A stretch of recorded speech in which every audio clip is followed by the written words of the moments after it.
So, you're still playing with your little website. Uncle Richard's voice dripped with condescension as he carved the Thanksgiving turkey. When are you going to get a real job like your sister? I gripped my water glass tighter, forcing a polite smile. Dataflow isn't just a website, Uncle Richard. We're developing AI-driven data analytics solutions for what? Teenagers sharing cat videos. My sister Amanda smirked from across the table, adjusting her expensive Cartier bracelet, a bonus gift from her investment banking job. Welcome to another Chen family holiday dinner, where my tech startup was the perpetual punchline. My name is Michael Chen, and at 26, I was the family disappointment. Not because I'd failed at anything, but because I'd chosen to build something of my own instead of following the traditional path of corporate success. Michael's just going through a phase, my mother chimed in, passing the mashed potatoes. All young people want to be the next Mark Zuckerberg these days. If only they knew that Facebook's development team had actually reached out last month, interested in our machine learning algorithms. But I'd learned long ago not to share my small victories with family. They'd only find new ways to diminish them. How many users did you say you had? My cousin Stephen asked, not looking up from his phone. 50? 100? We crossed 2 million active users last month, I said quietly. Probably all bots, Amanda laughed. No offense, little brother, but if your idea was any good, wouldn't some real company have bought it by now? The irony of her statement made me want to laugh. Instead, I took another bite of turkey, thinking about the email sitting in my inbox. The one from Google's acquisition team, with a number that would change everything. But they wouldn't know about that until tomorrow. After dinner, I escaped to my old bedroom, now converted into my mother's sewing room. Family gatherings always sent me here, seeking refuge among the familiar scents of fabric softener and childhood memories. My phone buzzed, a message from Lily, my co-founder and best friend since college. Final paperwork signed. Press release goes out at 9 a.m. tomorrow. You ready for this? Ready to prove everyone wrong. I've been ready for this moment my entire life. The journey had started 4 years ago in my cramped studio apartment. I was fresh out of MIT, turning down six-figure job offers that would have made my family proud. Instead, I chose to pursue an idea that had been brewing since sophomore year. You're throwing away your future, my father had said when I told him my plans. Big companies offer stability, prestige. What can your little website offer? What indeed? I opened my laptop, checking Dataflow's analytics one last time. The numbers still amaze me, 2 million users, growing by thousands each day. Our AI algorithms were revolutionizing how businesses understood their data, making complex analytics accessible to everyone. Another message popped up, this time from David, our lead developer. Google's tech team finished the final review. They're calling it revolutionary. Still can't believe this is happening. Neither could I sometimes. The last 4 years felt like a lifetime compressed into endless days and sleepless nights. Every step had been a battle, not just against market forces and technical challenges, but against the constant drumbeat of family doubt. I remembered the first Christmas after starting Dataflow. Amanda had just received her first bonus at Goldman Sachs. $100,000. My mother had exclaimed, hugging her. That's our girl, making the family proud. Meanwhile, I was living on ramen noodles, pouring every penny into server costs and development tools. At least get a part-time real job, my father had suggested. Something to fall back on when this website thing fails. But I had believed in Dataflow too much to divide my attention. I'd seen how frustrated small business owners were with existing data analytics tools, how the complexity and cost put crucial insights out of reach for most companies. Our solution was different. We built an AI system that could analyze business data in real time, presenting insights in clear, actionable ways. No PhD required. The first version was rough, but it worked. A few local businesses tried it and loved it. Word spread. Soon we had 100 users, then 1,000. My phone buzzed again, this time a message from my father. Your mother's worried about you.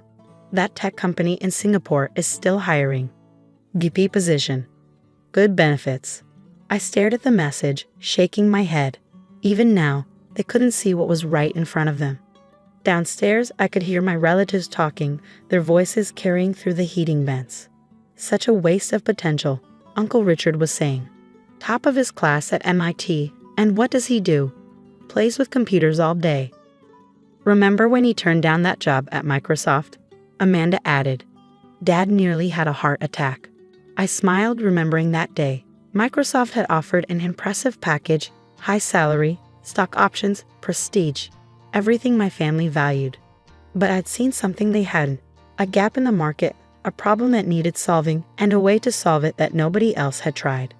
The first year was the hardest. Every family gathering became an inquisition. How much money have you lost on this experiment? Uncle Richard would ask. When are you going to grow up and join the real world? Amanda would chime in. Even my mother's friends got in on the act. Such a shame, they'd whisper at parties. He was such a promising boy. But slowly, things had started changing. Our user base grew. Major companies started noticing our technology. Venture capitalists began calling. 6 months ago, we'd raised our first major funding round, $10 million at a $50 million valuation. I hadn't told my family.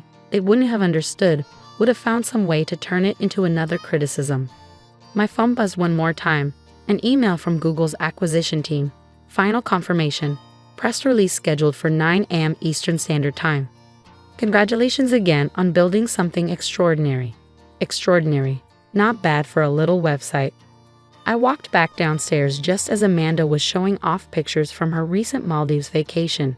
Another perk of her banking career. You should come next time, Michael, she said with fake sweetness. Oh wait, can you even afford it with your, she made air quotes, startup salary? I checked my watch. 12 hours until the press release. Actually, I said, gathering my coat, I should head home. Big day tomorrow. Oh, my mother perked up. Did you finally decide to apply for real jobs? Something like that.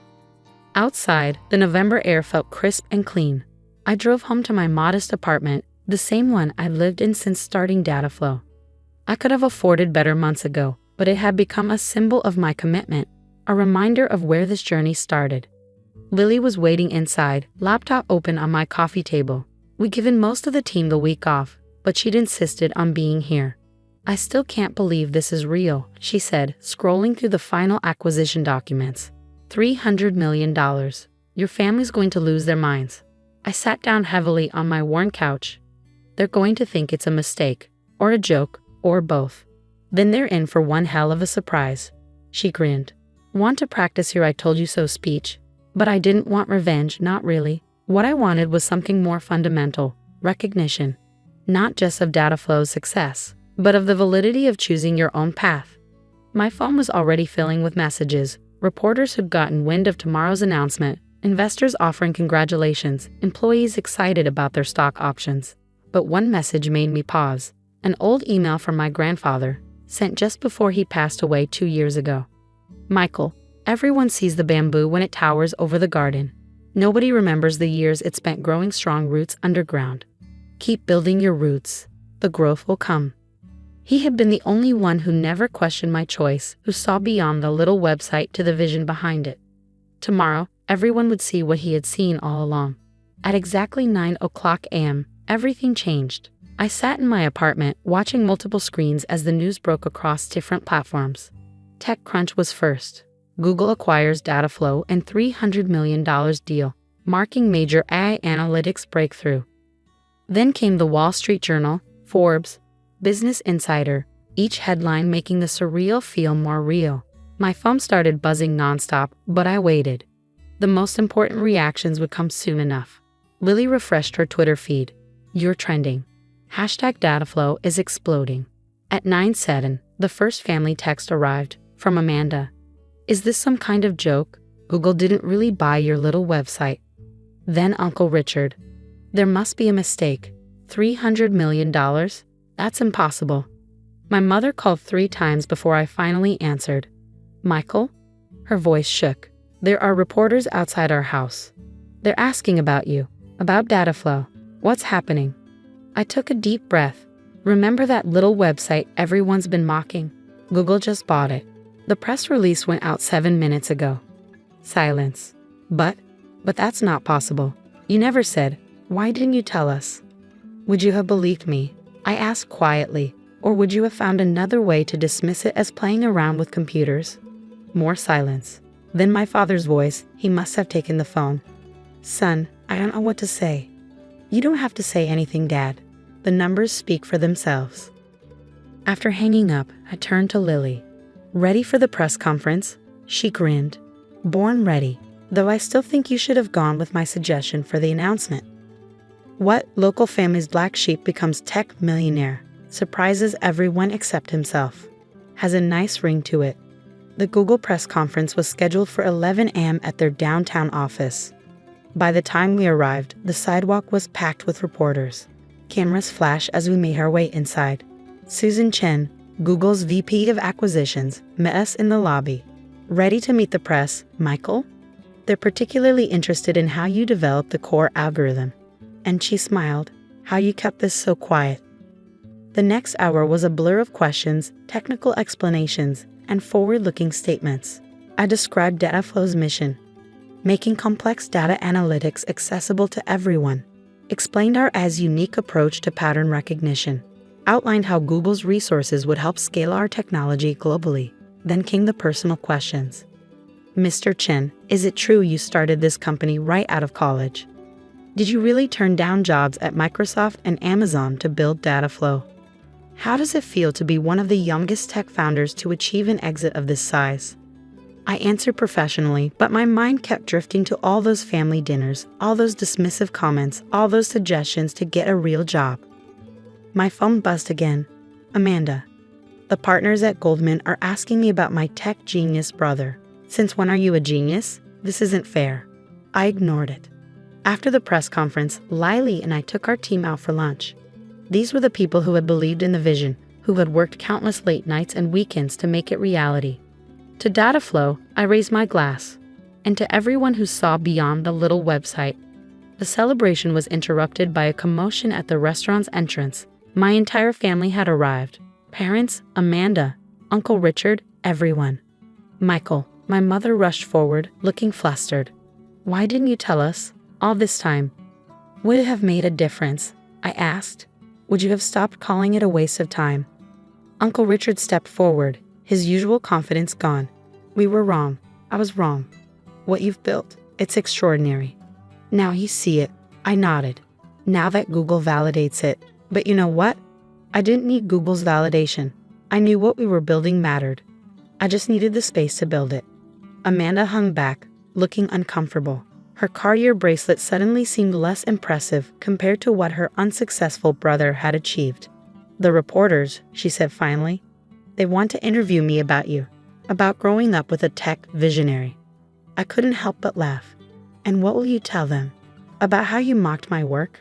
About all the times you told me to get a real job? She had the grace to look ashamed. My father cleared his throat. Son, we were proud of you. Now you are, I said quietly. But I'm not doing this for your pride, Dad. I'm doing it because I believed in something, even when no one else did. Later that evening, after the family had left and the celebrations had died down, I sat in my apartment looking at old photos. One in particular caught my eye. My grandfather and me at my MIT graduation. Build something that matters, he had told me that day. And don't let anyone tell you what matters looks like. My phone buzzed with another message, this time from a young entrepreneur I'd mentored. You did it, Michael. You showed us all that's possible. That's when I realized something important. Success wasn't about proving my family wrong. It was about proving that innovation doesn't always look like what people expect. That sometimes a little website can change how businesses understand their world. The next morning, I walked into Google's offices not as the family disappointment, but as the founder of a technology that would help millions of businesses make better decisions. Amanda called again. The partners want to invest in tech startups now. They're asking if I can introduce them to you. Funny how that works, I replied. Yesterday I was wasting my time. Today I'm a valuable connection. I'm sorry, she said softly. We all are. I know, but you know what's better than an apology? Learning from this. Next time someone tells you they have a dream that doesn't fit your definition of success, maybe remember the little website that turned into something big. The following Sunday, the family gathered again, this time at my apartment. The tone was different. Instead of mocking questions about my work, they wanted to understand. Instead of dismissive comments, they listened. Uncle Richard even admitted he'd started using Dataflow for his own business. I should have seen it sooner, he said. The potential was there all along. My mother hung back until everyone else had left. I kept all the articles, she said, pulling out a folder of newspaper clippings. About the acquisition. About you. I'm going to frame them. I hugged her. Frame them as a reminder, Mom. That success doesn't always wear a suit and tie. Sometimes it wears coding hoodies and believes in a vision others can't see yet. A year later, data flows technology had been integrated into Google's core products, helping millions of businesses worldwide. The little website had become a cornerstone of modern business analytics. Amanda quit her banking job to start her own tech company. Uncle Richard became an angel investor in startups. My parents learned to ask different questions at family gatherings. Not when will you get a real job, but what are you building? And me? I kept my modest apartment, though I could afford much more. It reminded me of where this journey started, with a vision, a laptop, and the courage to ignore those who couldn't see what I saw. Because sometimes the biggest successes start with a little website that everyone else mocks, until Google calls, and then they all want to know how you did it.